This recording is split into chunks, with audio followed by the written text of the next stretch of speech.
at whatever time that you are watching me. Ghanaians in the land of the soil of Ghana and in the diaspora, I greet all of you for your maximum support that you've been offering since inception up to now. I appreciate that. If you are new, please subscribe and turn on the notification bell so that any new video I will drop, you'll be the first person. Have you ever wondered why Ghanaians are traveling outside the country? When you go to Kotoka International Airport, you see a lot of youth, especially that is the youth, and 99% of this population are traveling to seek greener pastures, not to study. Those who are going out there to study are just a minor percentage, maybe 3% or so, but about 85% are going to seek greener pastures. They are going to work. That is what I mean. They are traveling abroad to go and work. Why is it that Ghanaian youth, instead of staying back to serve this country, to help in the building of this country, they are rather traveling abroad to seek greener pastures in another man's land? Why is it so? The question is having an answer to itself. It's so simple. If the internal conditions were favoring them, I don't think these people would have been desperate traveling abroad to go and seek greener pastures. Politicians have made the system such a way that it only favors some few people who claim to be the bourgeoisie or the leaders. The politicians. They are the only people the system is favoring. Apart from politicians, the rest are just struggling. You see, if you want to observe something closely, anyone who is a politician is a rich person in Ghana.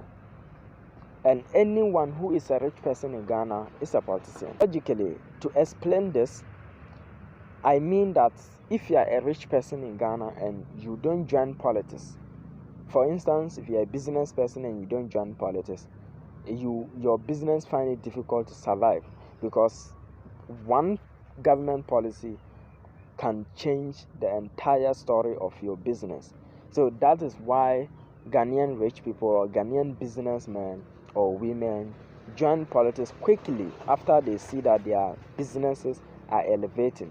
And that exactly is the strategy Ghanaian governments, successive governments have used to curtail Ghanaian businessmen from criticizing the system. So the moment you join them, what happens? You don't have to criticize, and you cannot even criticize. How do you criticize something that you are a part of?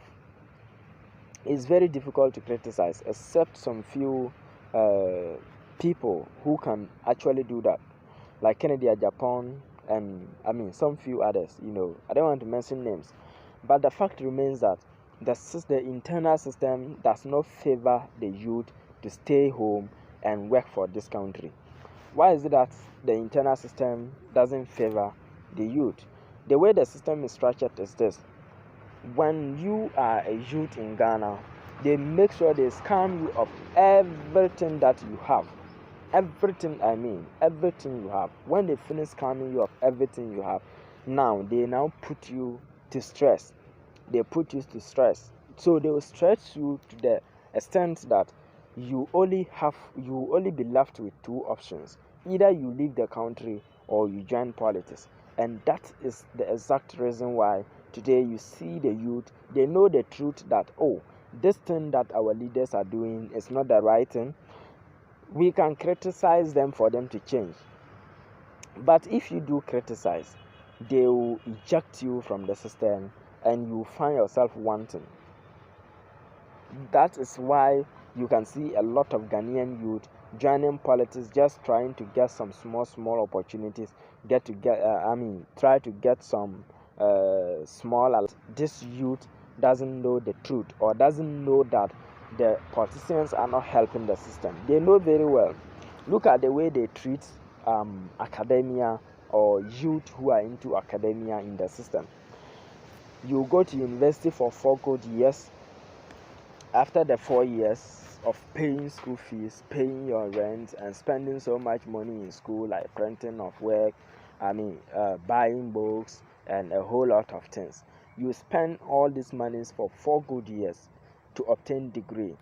After the degree, you go for national service for 1 good more year. And after the 1 year, you see, one painful thing is that even the conditions at national service is very, very is very, very annoying, or is very stressful. Someone will go for national service to rent a room, be paying for lorry fare in and out each and every day, buying food to feed himself or herself. Despite all this, you will still finish with national service, and all you can hear government say is that if you want to teach, you have to come to write to write licensure exams before we can put you into the system. To write this licensure exam, you have to go and pay a fee before you travel to another land, or you travel to another city to settle there for like a week to write this licensure exams. And the probability of them failing you will be very, very high, even if you try your best. So after licensure exams, these same people will not be posted again. They will pay some fee before you get into the system. And most of these people get frustrated. Like, they will invest all their monies on obtaining a degree. After the degree, they go for national service. After national service, even those days when national service monies allowances were paid to people, some of them finish, and the monies they accumulate from national service, they could use it to start their own business. But today, the national service money does not come as it used to. It comes bit by bit. 5 months time, someone is receiving one month allowance. Someone is receiving 1 month allowance, and that tells you that the person will have to start for 5 good months to receive 1 month allowance. Allowance is not even up to anything. It's not up to 1,000 cedis. I think this time around 700 and something cedis. And that amount of money will not come until 5 months time. Then it will come. It will drop. Then you have to wait again for another 3 months or 2 months. Another one will drop again.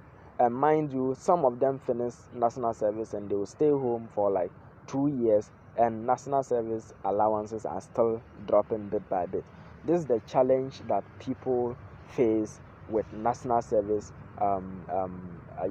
National service, when your allowances are dropping bit by bit, you have to still go and pay a fee to get into the system. So it has left a lot of Ghanaian youth being looking so desperate and confused. Desperate, not just desperate, they are desperate and confused because you are trying to get some money to pay for the system to employ you. Government is stressing you here and there. You are not even getting the money to pay for bribe. So some of them go like, okay, then let me travel abroad to go and work. And the plane ticket you go and pay out there before you can travel abroad. And even if you get there, the assurance of you getting job is another question there. You don't know anyone there who will give you 100% assurance that you are coming to get a job. So that is another challenge. So you see that some people, out of frustration, how the system have frustrated them throughout their years in school, after school, they feel like they don't even know their value in life. They don't even know their value in life. So they just go like, okay, anything can happen. It's a do or die affair. So you see that some of these people would rather go into some, jobs that doesn't really fit their status as graduates. Some will go into prostitution, some will go into kayayo, some will go into criminal activities like being a thief and all of that. And you will see some of them traveling to abroad through the desert. That's passing through the desert to Libya and all of that. That is a traditional route to travel through in the past. Today, it is not advisable to use that route because we now have planes flying everywhere here and there, and we have even cars passing through countries to those places, and you don't need to travel through that route. And because they cannot afford the vehicles or they cannot afford the plane, these people will have to resort to that last option, going to risk their lives to travel abroad for greener pastures. And that is the work of our leadership. They refuse all to look at education. Me, I've been emphasizing on education. People may think like I like talking about education too much. The fact is that education is the backbone of this country, but leadership have refused to recognize that. So education still remain a burden on, still remains something that is at the wrong position. It's rotten down. People are not talking about it, but it is one of the things that if taken good note of and well finished, I think education can change the destiny of this country or the story of this country entirely. Look at the number of Ghanaians who travel abroad to work, to seek greener pastures. And let's look at what Ghanaian leadership is able to do for Ghana in terms of education, in terms of health, in terms of whatever. You see, in terms of health, it's more like the little said, the better. Our politicians, they furnish our health centers, they build our health facilities, they do leadership of our health. We have the minister. Upon all these things, our leadership still travel abroad to seek health care. During the time of e-levy, casting the vote for e-levy in parliament, there was this chaos where parliamentarians were beating each other and biting each other here and there. That time, the reason this fight was able to come on is this: it was due to the absence of the Speaker of Parliament, and the Deputy Speaker of Parliament is from the majority caucus, so he went to preside over the House, and during the voting process, he said he will also go to cast his vote, and that the minority caucus said no, he has no right to cast his vote since he is assuming the seat of the Speaker of Parliament. So this is what led to the chaos that arose in Ghana Parliament during the e-levy vote. And one may ask the question that where were the Speaker at the time? The Speaker was simply absent. He was in Dubai at the time seeking health care. Could you imagine? We have a lot of health facilities in Ghana, like Kolebu, we have Akwamfonachi Teaching Hospital, we have a lot of them, Tamale Teaching Hospital and the rest of them. Yet the Speaker left all these facilities and traveled to Dubai to seek health attention or health care. This is the extent to which our leaders are telling us that the system is engineered by them, but the system is just for we, the majority of Ghanaians. But for them, they have built their system abroad, and that is where they go to enjoy their life. Why is it that you, an engineer, will construct a house, a building for me? Then I tell you, okay, after you are done with it, you just pass a night in that building so that the following day I will discharge you. Then you tell me that no, you know what, I'm afraid of passing my night here because I don't trust this building, it can collapse on me. Why will you, the engineer, construct the building and you are telling me you are afraid it may collapse on you? That tells me that the building is not safe and you've not taken your time to do it properly. So this is how the relationship that exists between Ghanaians and their leaders is more like an engineer and the owner of the house. You construct it and you are afraid of passing your night there. That tells me that the building is not safe, you've not taken your time to do it properly, and you know the consequences of passing your night in there. They have built our educational system. They have programmed it the way it is now. The curriculum is determined by them, everything is determined by them. But their children don't school in Ghana. You know why? Because they don't trust the system. They know that the system have nothing to offer the future.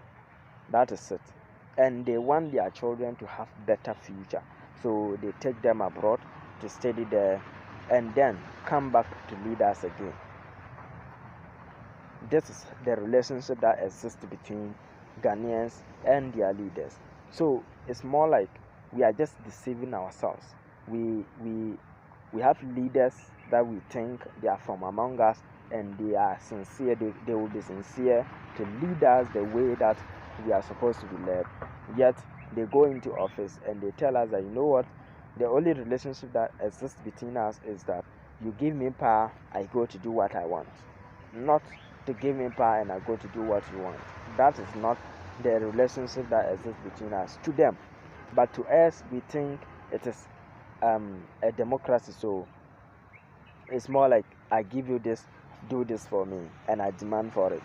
You will give it to them, all right, they will take it.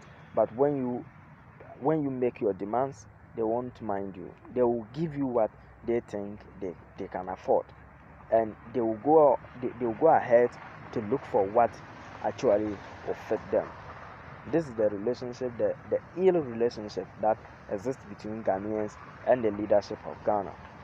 That is why the youth of this country are now so desperate, traveling abroad and so confused. They're so confused.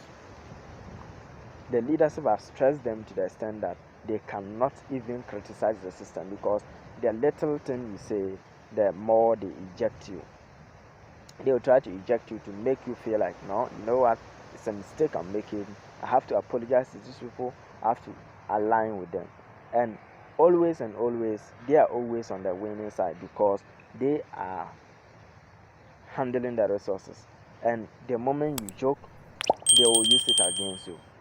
This is the relationship that exists between Ghanaians and our leadership. And I urge all Ghanaians, I call on you to sit up and analyze the system well before you cast your vote or before you make your decisions and make your choices. Thank you so much for joining us today again. If you have not yet subscribed, please subscribe and turn on the notifications. Thank you so much for joining. Have a nice day. You are welcome to Kimbo Royal Treat, the best hotel in Winneba. We are here to provide good services and quality facilities to make you comfortable. Your happiness is our priority. We treat you like a king or queen. Kimbo Royal Treat, we have a large and conducive environment. We have an event center that can host all your events. Your wedding, your birthday, your outdooring, any event you want to host with Kimbo Royal Treat, you are most welcome. We have children's play park where you can bring your kids anytime, any day, especially during weekends, so that they can have fun and enjoy themselves. We have a swimming pool that is conducive and hygienic. Come and enjoy yourself in this swimming pool. We have coaches who will coach you throughout the process. Your safety is highly assured. We have rooms available, very, very conducive inside. You can pass your night anytime you get to Winneba with Kimbo Royal Treat. Very, very conducive environments. Everything is inside the rooms at very cool, affordable prices. We also have a clinic that we treat people even beyond our customers. In fact, very cool prices for our services, and quality is highly assured. Kimbo Royal Treat is having that friendly and quality, good, conducive environment. We also have a gym center that you can work out your body at any time with Kimbo Royal Treat. You can locate Kimbo Royal Treat in Winneba, Central Region of Ghana. We are located close to the Winneba Junction. From Winneba Junction to Winneba Station is by the roadside, direct opposite Guel Filling Station. You may reach us on this number 053 1252 956.